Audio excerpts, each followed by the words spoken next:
మన చరిత్రను మనం ఎందుకు కాపాడుకోలేకపోతున్నాం? కొంతమంది అంటారండి, ఇంకో దారుణమైన అంశం ఉంది మనకి, బాధాకరమైన విషయం. ఇవన్నీ ఊడికొచ్చాయా గుడ్డకొచ్చాయా? కృష్ణదేవరాయలు మనోడైతే, కృష్ణుడు మనోడైతే, ఇంకో పుల్లయ్య మనోడైతే ఉపయోగం ఏముంది? మన పని మనం చేసుకో తప్పుద్దా అంటాడు ఒకడు. ఎంత అజ్ఞానం అండి!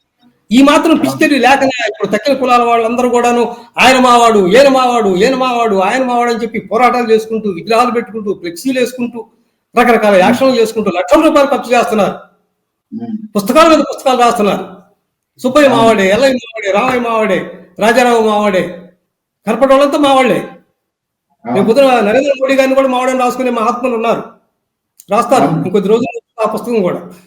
నరేంద్ర మోడీ మావాడే, అమిత్ షా కూడా మావాడే అని అంటారు. ఆ విధంగా చెప్పుకుంటారు రేపు పొద్దున. అంత దరిద్రంగా తయారైపోయింది. ఒక్కళ్ళు ఖండించే వాళ్ళు లేరండి. వింతది, ఒక్కళ్ళు కూడా ఖండించడం లేదు. ఏదో ఈ దరిద్రం ఏంటో పట్టడం లేదు. ఎటుపోతుంది ఈ దేశం? చరిత్రకారులు అందరూ కూడాను మేధావులు ఉన్నారు, పండితులు ఉన్నారు, పెద్ద పెద్ద విద్యావంతులు ఉన్నారు, ఒక్కళ్ళు మాట్లాడరు, సైలెంట్.